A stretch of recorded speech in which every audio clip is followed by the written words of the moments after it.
Hello, my beautiful friends. Miss Gail is here with her buddy Jack. Jack, say hi. And today we're going to continue reading our Magic Tree House book, the second three chapters. Well, the other three chapters. So we read the three chapters before, and now we're going to read chapters 4, 5, and 6.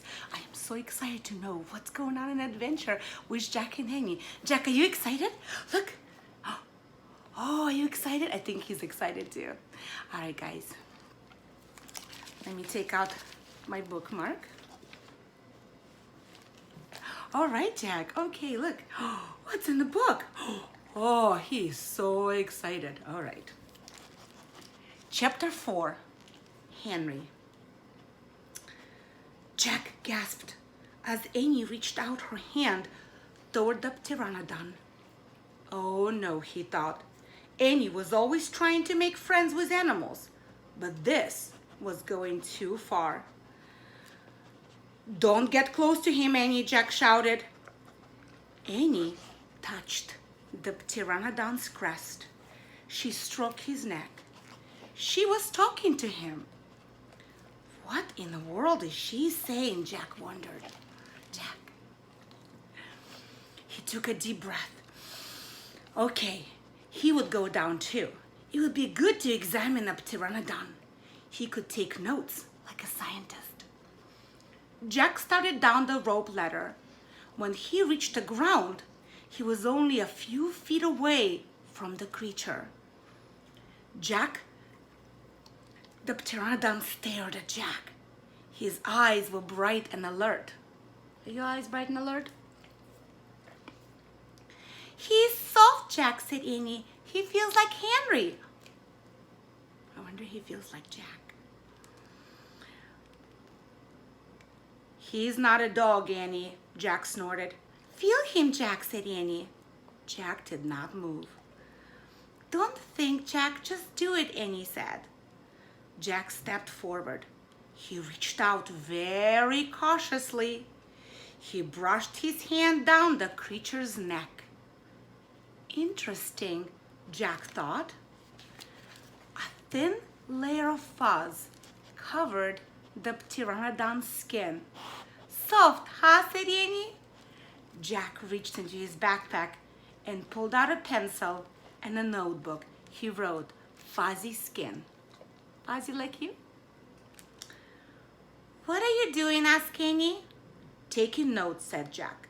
We are probably the first people in the whole world to ever see a real live pteranodon. Jack looked at the pteranodon again. The bony crest on top of his head was longer than Jack's arm. I wonder how smart he is, Jack said. Very smart, said Annie. Don't count on it, said Jack. His brain is probably no bigger than a bean. No, he's very smart. I can feel it, said Annie. I'm going to call him Henry.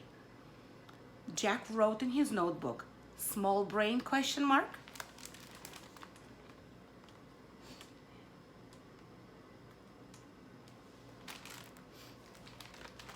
Annie does love animals, doesn't she? Jack looked at the creature again. Maybe he's a mutant, he said. The pteranodon tilted his head. Annie laughed. He's not a mutant, Jack. Well, what is he doing here then? Where is this place? Said Jack.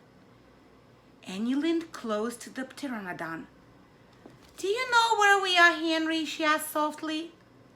The creature fixed his eyes on Annie. His long jaws were opening and closing like a giant pair of scissors. Are you trying to talk to me, Henry? Asked Annie. Forget it, Annie. Jack wrote in his notebook, mouth like scissors. Did we come to a time long ago, Henry? Is this place from long ago? Asked Annie. Suddenly, Annie gasped. Jack! Jack looked up. Annie was pointing toward the hill. On top stood a huge dinosaur. Do any of you guys know what kind of dinosaur that is? I think some of you do. Chapter 5, Gold in the Grass. Go, go, said Jack. He threw his notebook into his pack. He pushed Annie toward the rope ladder. Bye, Henry, she said. Go, said Jack. He gave Annie another push. Quit it, she said. But she started up the ladder. Jack scrambled after her. Jack and Annie tumbled into the treehouse. They were panting as they looked out the window at the dinosaur. It was standing on a hilltop, eating flowers off a tree. Oh man, whispered Jack. We are in a time long ago. The dinosaur looked like a huge rhinoceros with 3 horns instead of 1. It had 2 long horns above its eyes, and another one grew out of its nose. It had a big shield-like thing behind its head. Triceratops, said Jack. I wonder some of you already guessed it. Does he eat people? Whispered Annie. I'll look it up. Jack grabbed the dinosaur book. He flipped through the pages. There, said Jack, pointing to a picture of the Triceratops. He read the caption. The Triceratops lived in a late Cretaceous period. This plant-eating dinosaur weighed over 12,000 pounds. Jack slammed the book shut. Just plants, no meat. Good, said Annie. Let's go see him close. Are you crazy, said Jack. Don't you want to take notes about him, asked Annie. We are probably the first people in the whole world to ever see a real-life Triceratops. Jack sighed. Annie was right. Okay, let's go, he said. Jack shoved the dinosaur book into his pack. He slung his pack over his shoulder. Annie started down the ladder and Jack followed her. Just promise you won't pet him, Jack called down to Annie. I promise, said Annie. Promise you won't kiss him, said Jack. I promise, said Annie. Promise you won't talk to him. I promise, said Annie. Promise you won't. Don't worry, said Annie. Annie and Jack stepped off the ladder. The pteranodon gave them a friendly look. Annie blew him a kiss. Be back soon, Henry, she called. Shh, said Jack, and he led the way slowly and carefully through the ferns. When Jack and Annie reached the bottom of the hill, they knelt behind a bush. Annie started to speak, but Jack quickly put his finger to his lips. Then he and Annie peeked out at the Triceratops. The dinosaur was bigger than a truck. He was eating the flowers of a magnolia tree. Jack slipped his notebook out of his pack. He wrote, "Eats flowers." Annie nudged him. Jack ignored her. He studied the Triceratops again. He wrote, "Eats slowly." Annie nudged him again. Jack looked at her. Annie pointed at herself. She walked her fingers through the air. She pointed at the dinosaur and she smiled. Is she teasing? Jack wondered. Annie waved at Jack. Jack started to grab her. She laughed and jumped away. She fell into the grass in full view of the Triceratops. Oh no! Get back, whispered Jack. Too late. The big dinosaur had spotted Annie. He gazed down at her from the hilltop. Half of a magnolia flower was sticking out of his mouth. Oops, said Annie. Get back, Jack said again. "He looks nice, Jack," said Annie. "Nice? Watch out for his horns, Annie," said Jack. The Triceratops gazed calmly down at Annie. Then he turned and loped down the side of the hill. "Bye," said Annie. She turned back to Jack. "See?" Jack grunted, but he wrote in his notebook, "Nice." "Come on, let's look around some more," said Annie. As Jack started after Annie, he saw something glittering in the tall grass. Jack reached down and picked it up. It was a gold medallion.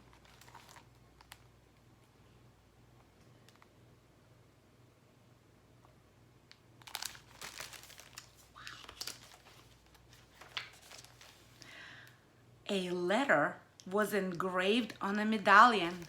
Do you guys know what letter that is? Very good. A fancy M.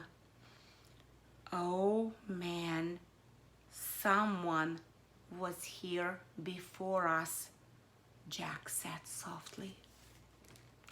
I wonder who it is. Chapter 6, Dinosaur Valley. "Annie, look at this," Jack called. "Look what I found." Annie had gone up the hilltop. She was picking a flower from a magnolia tree. "Annie, look, a medallion," shouted Jack. But Annie was not paying attention to Jack. She was staring at something on the other side of the hill. "Oh, wow," she said. Clutching her magnolia flower, she took off down the hill. "Annie, come back," Jack shouted. But Annie had disappeared. "Oh, brother," Jack muttered. He stuffed the gold medallion into his jean pocket. Then Jack heard another shriek. "Annie?" Jack heard another sound as well, a deep, bellowing sound like a tuba. Ooh. "Jack, come here quick," Annie called. Jack raced up the hill. When he got to the top, he gasped. The valley below was filled with nests, big nests made out of mud. The nests were filled with tiny dinosaurs. Annie was crouching next to one of the nests. Towering over her was a gigantic duck-billed dinosaur. "Oh no." "Don't panic. Don't move," said Jack. He stepped slowly down the hill toward Annie. The huge dinosaur was waving her arms and making her tuba sounds. Jack stopped. He did not want to get too close. He knelt on the ground. "Okay, move towards me slowly," he said. Annie started to stand up. "Don't stand, crawl," said Jack. Clutching her flower, Annie crawled toward Jack. Still billowing, the duck-billed dinosaur followed her. Annie froze. "Keep going," Jack said. Annie started crawling again. Jack inched farther down the hill until he was just an arm's distance from Annie. He reached out and grabbed her hand. He pulled Annie toward him. Whew, that was close. "Stay down," Jack said. He crouched next to her. "Bow your head and pretend to chew." "Chew?" said Annie. "Yes," said Jack. "I read that's what you do if your mean dog comes at you." "She's not a dog, Jack," said Annie. "Just chew," said Jack. Jack and Annie both bowed their heads and pretended to chew. Soon the dinosaur grew quiet. Jack looked up. "I don't think she is mad anymore," he said. "You saved me," said Annie. "Thanks." "You have to use your brain, Annie," said Jack. "You can't just go running to a nest of babies. There's always a mother nearby. Annie stood up. Annie, don't, said Jack. Too late. Annie held out her magnolia flower to the dinosaur. I'm sorry I made you worry about your babies, she said. The dinosaur moved closer to Annie. She grabbed the flower from her hand. She reached for another. No more, said Annie. The dinosaur let out a sad tuba sound. Ooh. But there are more flowers up there, Annie said. She pointed to the top of the hill. I'll get you some. Annie hurried up the hill. The dinosaur waddled after her. Jack quickly looked at the dinosaur babies. Some were crawling out of their nests. Where are the other mothers? Jack wondered. Jack took out a dinosaur book. He flipped through the pages. He found a picture of some duck-billed dinosaurs. He read a caption. The Anatosauruses lived in colonies. While a few mothers babysat the nests, others looked for food. Very nice. So they're working together. So there were probably more mothers close by looking for food. Hey, Jack, Annie called. Jack looked up. Annie was at the top of the hill feeding magnolia flowers to the giant Anatosaurus. Guess what? Annie said. She is nice too. Suddenly, the Anatosaurus made her terrible tuba sound. Annie crouched down and started to chew. The dinosaur charged down the hill. She seemed afraid of something. Jack put the book on top of his pack. He hurried to Annie. I wonder why she ran away, said Annie. We were starting to be friends. Jack looked around. What he saw in the distance almost made him faint. An enormous monster was coming across the plain. Oh no. So here's Allosaurus running away. Who do you think Jack sees? The monster was walking on two strong legs. It was swinging a long, thick tail and dangling two tiny arms. It had a huge head and its jaws were wide open. Even from the far away, Jack could see its long, gleaming teeth. Tyrannosaurus Rex, whispered Jack. Chapter 7. Ready, set, go. We're gonna stop here. I know it's a cliffhanger. All right, friends. We're gonna read the other chapters later, but right now we have to leave Jack and Annie with the T-Rex. What's gonna happen? I don't know.